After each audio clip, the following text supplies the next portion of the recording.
చిత్రంలో స్వాగతం మిత్రులారా. ఈరోజు వాయిదాలోనండి చాలామంది ఎదుర్కొంటున్న సమస్య చూడ్డానికి చాలా చిన్నగా కనిపిస్తుంది, కానీ చాలా పెద్ద విషయం, జీవితాన్ని స్పాయిల్ చేసేసే విషయం. నేనేం తప్పు చేశాను, నాకే ఎందుకు ఇంత కష్టం, ఇలా అనిపించడం, జరిగిన విషయాలే పదే పదే గుర్తు రావడం, సరిగ్గా నిద్ర పట్టకపోవడం, ఇలాంటి ఫేస్ చేస్తూ ఉంటారండి. మరీ ముఖ్యంగా ఒకరి మీద ఒకరు కేసులు ఫైల్ చేసుకున్న భార్యాభర్తలు వాళ్ళ విషయంలో అయితే అది ఖచ్చితంగా అనుభవించే ఉంటారు, రైట్? ఒకటి కాదండి, చాలా మెయిల్స్లో ఇలాంటివి రాస్తారు. ఈ మధ్యన ఒక ఆయన ఇండియాలో లేరు, ఆయన పరిస్థితి ఇదే.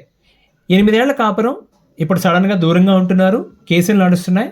ఆయన ఏంటంటే ఎమోషనల్ పెయిన్ తట్టుకోలేకపోతున్నాను, ఏం చేయాలి, ఎలా బయటపడాలని అడిగారు.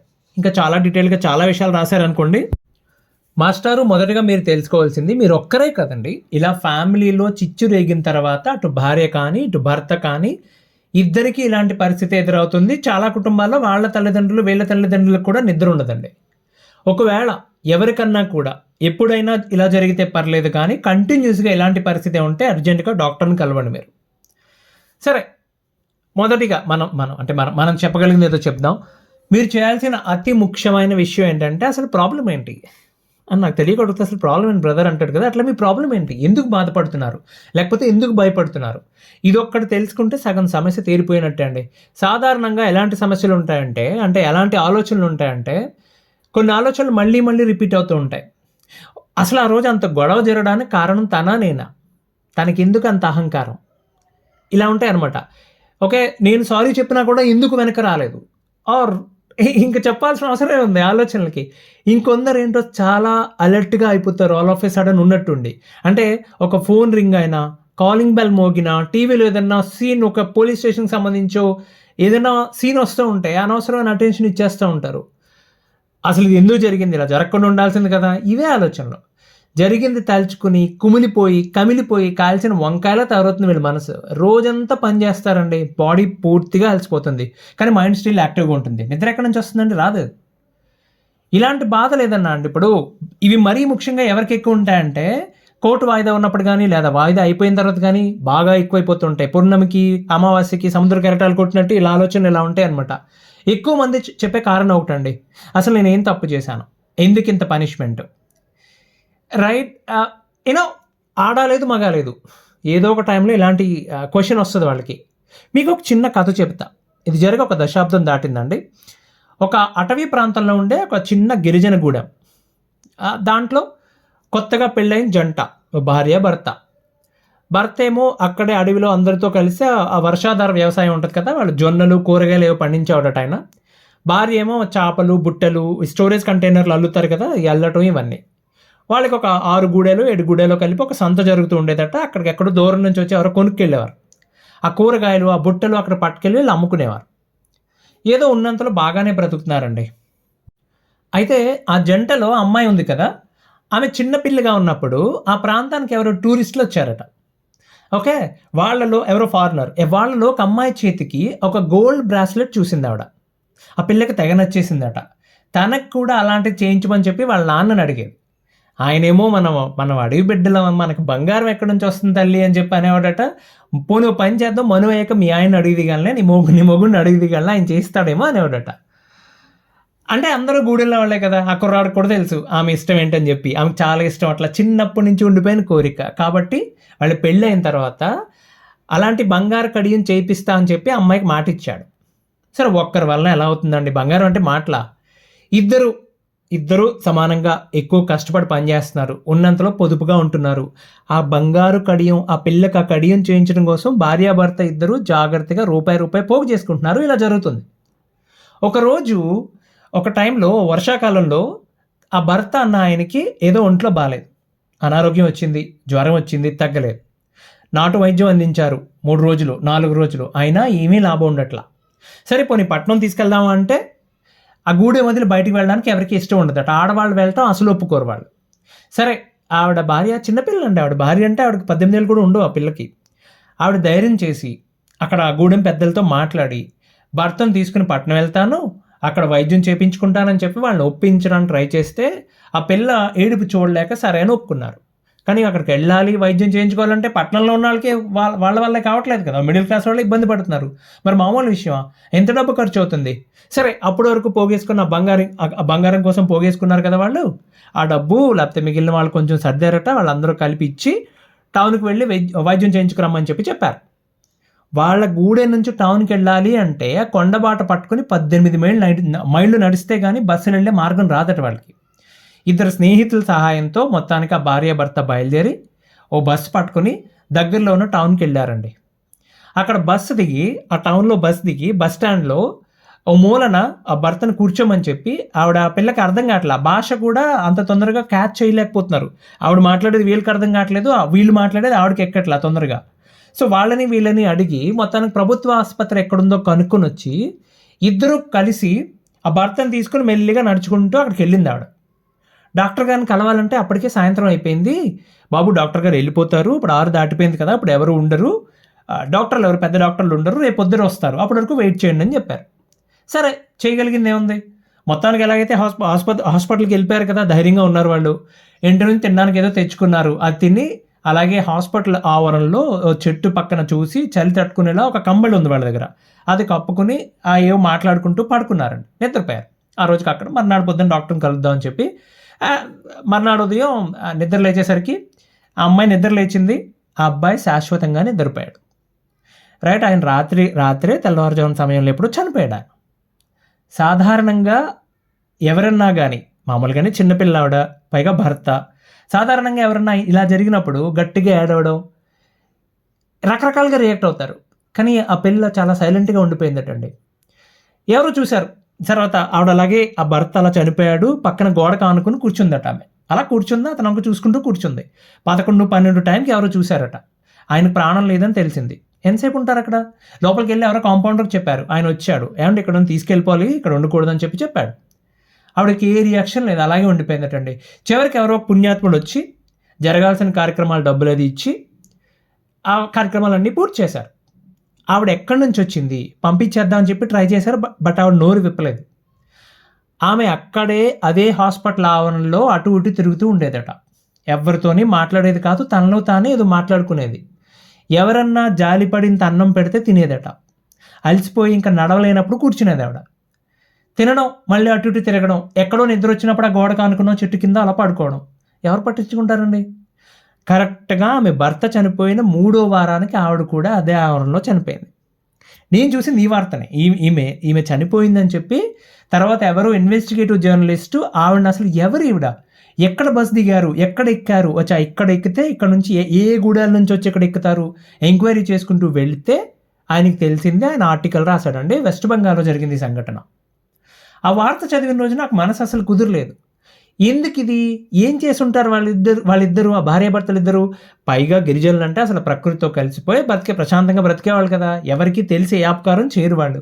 మరి అంత పెద్ద శిక్ష ఎందుకు? చాలా రోజులు ఉండిపోయిందండి నా మైండ్లో అది. కర్మ సిద్ధాంతం తప్ప వేరే దీనికి సమాధానం చెప్పే పవర్ లేదు. రైట్, ఆబ్వియస్లీ రైట్, ఎప్పుడో ఏదో జరుగుంటుంది ఈ లైఫ్లో, కాకపోతే ముందు లైఫ్లో ఏదో జరిగి ఉండాలి. మరి ఎందుకు అంత పెద్ద శిక్ష? సరే, దాన్ని ఆధారం చేసుకుని తర్వాత నేను ఏదో చిన్న కథ కూడా రాశాను అనుకోండి. అంటే ఒక గూడెల్లో కొత్తగా పెళ్ళైన ఒక అందమైన ఒక జంట, ముచ్చటైన ఒక జంటని చూస్తున్న, కైలాసం నుంచి చూస్తున్న పార్వతీ పరమేశ్వర్లు ఇంత భయంకరమైన ముగింపు ఇవ్వడానికి జస్టిఫికేషన్ ఏమిస్తారు వాళ్ళు అసలు ఏం మాట్లాడుకుంటారు అన్న ఉద్దేశంతో ఏదో కథ రాశాను నేను. అది ఒక పెద్ద రచయిత ఆయన చేతికి వెళ్ళింది, ఎలా వెళ్ళిందో తెలియదు, ఎవరిచ్చారు, అది చదివారు ఆయన తర్వాత నాకు ఈమెయిల్ చేశారు, ఫోన్ మాట్లాడ్డాను. అసలు ఒక ½ అన్ అవర్ పాటు ఆయన చాలా చక్కగా మాట్లాడారు. Wonderful experience, that's a different story. But అంటే నాకు ఆ బాధని పోగొట్టుకోవడం ఎలాగో నాకు అర్థం కాలేదు. నేను కూడా అలాగే ఉండేది, నాకు కూడా అలాగే సన్నగా గుర్తొచ్చేది, ఎందుకు ఇట్లా జరిగింది. నిన్న ఈ టైంకి ఆ అమ్మాయి అక్కడ అటు ఇటు తిరుగుతూ ఉంటుంది కదా, ఈరోజు ఈ టైంకి లేదు. ఈ ఆలోచనలు మనం కోర్టు కేసుల చుట్టూ తిరుగుతున్నాం కదండి. ఆ టైంలో చదివిన వార్త కావడం వల్ల బాగా పట్టేసింది అది. నేను చెప్పేది ఏంటంటే, ఇంత కష్టం నాకే ఎందుకు అనుకుంటారు కదా మీరు. నిజంగా మీకు వచ్చింది అంత పెద్ద కష్టమా అండి? భరించలేనంత కష్టమా? నేనింత కష్టం పడలేను బాబోయ్ అంటున్నావు అంటే ఇంకా నీ క్యాపబిలిటీ ఉందని అర్థం. అంటే నీ బాధను కనీసం వ్యక్తపరుస్తున్నావు కదా, సొల్యూషన్ వెతుక్కుంటున్నావు, ఇంకేం కావాలి? భరించలేకపోవడం అంటే ఏంటి తెలుసా? కష్టం వచ్చింది అని చెప్పి చెప్పలేకపోవడం, నువ్వు చెప్పడానికి సిద్ధంగా ఉన్నా వినేవాడు ఎవడో లేకపోవడం, అది భరించడానికి కష్టం అంటే. మీకు జ్వరం వస్తే మెడిసిన్ అందుబాటులో ఉంది, హాస్పిటల్స్ ఉన్నారు, డాక్టర్స్ ఉన్నారు, మీకు ఇన్సూరెన్స్ పాలసీస్ ఉన్నాయి, మీరు చదువుకున్నారు, 2-3 భాషలు మాట్లాడతారు, చేతిలో డబ్బులు ఉన్నాయి, ఇల్లు ఉన్నాయి, కాళ్ళు చేతులు ఉన్నాయి, అమ్మ నాన్న ఉన్నారు. అరే ఇన్ని ఉన్నాయి, వై మీ, నాకెందుకు ఈ కష్టం, ఇప్పుడు ఎందుకు కొత్తగా? సరే, మనం ఎన్ని చెప్పినా సరే అలాంటి ఆలోచనలు వస్తూనే ఉంటాయి, నిద్ర పట్టదు, రైట్? వీటి నుంచి బయటపడడానికి చాలా మార్గాలు ఉన్నాయండి. వీటిలో అన్నిటికంటే అత్యుత్తమ మార్గం మీరు ఏదైనా పనిలో బిజీ అవ్వటం. మీకు నచ్చిన పని ఏదో ఒకటి. ఒకవేళ మీరు ఆల్రెడీ ఉద్యోగం చేస్తూ ఉంటే కనుక అందులో బుర్ర పెట్టి పని చేస్తే చాలు. 2 లాభాలు, మీ భవిష్యత్తు బాగుంటుంది. రెండోది, వర్తమానంలో ఈ ప్రజెంట్లో ఈ గోల ఉండదు, ఈ పిచ్చి పిచ్చి ఆలోచనలు రాకుండా ఉంటాయి. లేదా పని చేద్దాం అనుకున్నప్పుడు కూడా ఇలాంటి ఆలోచనలే వస్తున్నాయి, నేను ఫోకస్ చేయలేకపోతున్నాను, ఇక తప్పదు అనుకున్నప్పుడు ఏదో ఒక టెక్నిక్ ఫాలో అవ్వాలండి. ఒక పాపులర్ టెక్నిక్ ఉంటుంది, కంట్రోల్ ఆఫ్ సర్కిల్ అని చెప్పి, చాలా పాపులర్ అని. అంటే ఏం లేదు, మీకు వచ్చే ఆలోచనలు ట్యాగ్ చేయాలి. అంటే మీకు డేటా గవర్నెన్స్ అంటే ఐడియా ఉందండి? సాఫ్ట్వేర్లో ఉన్న వాళ్ళకి అర్థమవుతుంది కొంచెం. అంటే ఇంకా సింపుల్గా చెప్పాలంటే మీ మొబైల్లో నోటిఫికేషన్స్ వస్తాయి కదా, మనకు తెలియకుండానే ఆల్రెడీ మనం ఆ టెక్నిక్ని ఫాలో అవుతున్నాం. ఎలా? మీ కాంటాక్ట్స్లో కొంతమంది ఫేవరెట్స్లో ఉంటారు, మీ మదర్, మీ అమ్మగారు, మీ నాన్నగారు, మీ భార్య, మీ భర్త, మీ పిల్లలు. సో దట్ మీరు ఫోన్ డు నాట్ డిస్టర్బ్లో ఉన్నా సరే వాళ్ళు ఫోన్ చేస్తే, వాళ్ళు మెసేజ్ చేస్తే ఇమీడియట్గా మీకు సౌండ్ అవుతుంది, నోటిఫికేషన్ వస్తుంది. అలాగే బ్యాంక్ అప్లికేషన్స్, యూపీఐ నోటిఫికేషన్ సీరియస్గా తీసుకుంటారు, అలర్ట్ అవుతారు. కొన్ని సేల్స్, ప్రమోషన్స్, యాడ్స్ వచ్చేవి లైట్ తీసుకుంటారు, లైక్ నోటిఫికేషన్స్ ఆఫ్ చేసి పెడతారు. మీ థాట్స్ కూడా అంతే అండి, సింపుల్ అండి. మీకు వచ్చే మీ ఆలోచనలు మొత్తాన్ని 3 భాగాలుగా విభజించాలి. Inner circle, middle circle, outer circle. ఇది జస్ట్ సైకాలజీలో ఏదో చెప్పే టెక్నిక్ అండి. ఇన్నర్ సర్కిల్ అంటే మీరు కంట్రోల్ చేయగలరు వీటిని. ఇన్నర్ సర్కిల్గా మీరు ట్యాగ్ చేసిన ఆలోచనలు మీరు కంట్రోల్ చేయగలరు, మీరు యాక్షన్ తీసుకోగలుగుతారు. ఉదాహరణ, ఎవరన్నా ఏదైనా అన్నప్పుడు మీరు తిరిగి ఏమనాలి, మీ రెస్పాన్స్, మీ రియాక్షన్, మీరు మాట్లాడే మాటలు, మీ ఆరోగ్యం, మీ నిద్ర, మీ రోజువారీ కార్యక్రమాలు, మీరు చేద్దాం అనుకున్న పని, మీ లీగల్ ప్రిపరేషన్, ఇవన్నీ మీరు కంట్రోల్ చేయగలరు, ఇన్నర్ సర్కిల్లోకి వస్తాయి. దేనికి సంబంధించిన ఆలోచనలు వచ్చినా దట్స్ ఇంపార్టెంట్ టు యూ, మీరు దాన్ని పట్టించుకోవాలి. ఇక రెండోది మిడిల్ సర్కిల్. మీరు కొంతవరకు ఇన్ఫ్లుయెన్స్ చేయగలరు, కానీ పూర్తిగా దీన్ని కంట్రోల్ చేయలేరు. అంటే మీ లాయర్ స్ట్రాటజీ ఏంటి, మీ మీ మీ కుటుంబ సభ్యుల గురించి, వాళ్ళ అవసరాల గురించి, వాళ్ళు మీ గురించి ఏమనుకుంటున్నారు, రైట్? మీడియేషన్లో దాని రిజల్ట్ ఎలా ఉంటుంది, సెటిల్మెంట్ మాట్లాడడానికి వెళ్ళాలా వద్దా, మాట్లాడితే ఏం మాట్లాడాలి, కొంతవరకు మీరు ఇన్ఫ్లుయెన్స్ చేయగలుగుతారు, ఓకే? కానీ పూర్తిగా కంట్రోల్ చేయలేరు. దీనికి సంబంధించిన ఆలోచనలు వస్తే మీరు పోస్ట్ పోన్ చేయించండి, రేపు ఆలోచిద్దాం, ఎల్లుండి ఆలోచిద్దాం, లేకపోతే వచ్చే ఆదివారం ఆలోచిద్దాం, ఇట్లా. ఇక మూడోది అవుటర్ సర్కిల్. మీకు వీటి మీద ఏ కంట్రోల్ ఉండదు. మీతో గొడవ పడిన వాళ్ళు, మీ భార్యో, మీ భర్తో, మీ ఇన్లాస్ మీ గురించి ఏమనుకుంటున్నారు, సొసైటీ ఏమనుకుంటుంది, చిక్కుడుగాయలు అమ్మేవాడు ఏమనుకుంటున్నాడు, అరటిపళ్ళు అమ్మేవాడు ఏమనుకుంటున్నాడు, మీకు ఇవన్నీ అనవసరం. మీ మీద జరిగే క్యారెక్టర్ జడ్జిమెంట్స్, కోర్టులో జరిగే ఆలస్యం, వీటి మీద మీకు ఎటువంటి కంట్రోల్ ఉండదు. ఈ థాట్స్ వస్తే మీరు hello, it's out of my scope బడ్డీ, వెళ్ళిపో, ఇక్కడ నుంచి వెళ్ళిపో, రైట్? ఓకే. సో అంటే ఏం లేదు, మీకు వచ్చే ప్రతి ఆలోచనే. అంటే ఇప్పుడు మీరు ఏదో పనిలో ఉన్నారండి, సడన్గా ఏదో ఆలోచన మీద వెళ్ళండి. మన కోర్టుకి వెళ్ళినప్పుడు అక్కడ ఎంత మాట అన్నాడు సార్ నన్ను పట్టుకుని, గుర్తొచ్చింది. మీరు ఏం చేయాలి, ఇది ఏంటిది, ఇన్నర్ సర్కిల్, అవుటర్ సర్కిల్? ఇది అవుటర్ సర్కిల్, వాడు కదా అన్నది, నేను కాదు కదా అంట, నేనేం చేయలేను కదా, వాడిని కంట్రోల్ చేయడం నా వల్ల కాదు కదా. సింపుల్, పక్కన పెట్టాయి, రైట్? టైం అయింది, భోజనానికి లేట్ అవుతుంది, నీ మైండ్ సిగ్నల్ ఇస్తుంది, అరే 1 గంట అయింది రాబాయ్, టైంకి నువ్వు భోజనం చేయవా అని చెప్పి. That's an inner circle thought. అది యాక్షన్ తీసుకోవాలి మీరు. అదేదో అఫిడవిట్ రాయాలన్నారు, ఏం రాయాలి ఏంటో, టైం రాత్రి 10:30 అవుతుంది, ఇప్పుడు అవసరం అఫిడవిట్ గురించి? 15 రోజులు ఉంది ఇంకా నెక్స్ట్ వాయిదాకి, రాద్దాం, సండే రాయి, సాటర్డే రాజు, ఏదో ఒక టైం పెట్టుకో, దాని గురించి రాయి. సింపుల్ అండి. ఇట్లా లేబుల్ చేసి మీరు అనవసరమైన ఆలోచనలన్నీ పక్కన పాడేస్తే 40% మీ మైండ్ మీద, మీ ఆలోచనల మీద ప్రెషర్ తగ్గిపోతుంది. సమస్య అంతా ఎక్కడొస్తుందంటే అండి, ఇప్పుడు పోయిన వారమే కదా పెద్ద పండుగ అయింది, పొద్దున్నే లేచి మీరు కొబ్బరి బూరలు, ఆ బెల్లం చలిమిడి, అరిసెలు, జంతికలు, టైంకి భోజనాలు, టీలు, కాఫీలు పెట్టి అద్దె కూడా తీసుకోకుండా ఈ దిక్కుమాలని అవుటర్ సర్కిల్ ఆలోచనలన్నీ మీ బుర్రలో ఫ్రీగా ఉన్నిస్తున్నారు. దాంతో పైగా అదేం తుంటారు, అది కుదురుగా ఉండదు. మిమ్మల్ని దాంతో ఆర్గ్యూ చేయమని చెప్తుంది, మిమ్మల్ని మీరు డిఫెండ్ చేసుకోమని. నేను ఏం తప్పు చేశాను, మిమ్మల్ని మీరు డిఫెండ్ చేసుకుంటూ ఉంటారు. ఇట్స్ లైక్ మీతో మీరు యుద్ధం చేస్తున్నట్టు అనమాట. మీ నర్వస్ సిస్టమ్ మొత్తాన్ని యాక్టివ్ చేసేసి మీ నిద్రను చెరగొట్టేస్తుందండి. ఓకే, ఇలా ఇప్పటి నుంచి పనికొచ్చేది, పనికిరానివి సపరేట్గా చూడడం మొదలు పెట్టండి. అలాగే లేదు, నా వల్ల ఇది కూడా కావట్లేదు, వాళ్ళ ఆలోచనలు వస్తూనే ఉన్నాయి, ఓ పని చేయండి. ఓకే, బాధపడాలనుకున్న వాళ్ళు, భయపడాలనుకున్న వాళ్ళు, ఏడవాలనుకున్న వాళ్ళు, మీరు రోజులో ఒక 20 నిమిషాలు 30 నిమిషాలు టైం పెట్టుకోండి. ఏదో ఒక టైం మీకు నచ్చిన ఫ్రీ టైం పెట్టుకోండి. ఓకే, కూర్చోండి, కమాన్ ఏడు, ఓకే, మొదలు పెట్టండి. ఫస్ట్ రోజు బాగానే ఉంటుంది, తిట్టుకుంటారు, అవతల పక్కన తిట్టుకుంటారు, మీరు బాడే బాధ, నా కర్మ అని బాగానే ఉంటుంది ఫస్ట్ డే. సెకండ్ డే బాగానే ఉంటుంది. ఓకే, ఫోన్ సైలెంట్లో పెట్టుకుని మరీ అడగండి.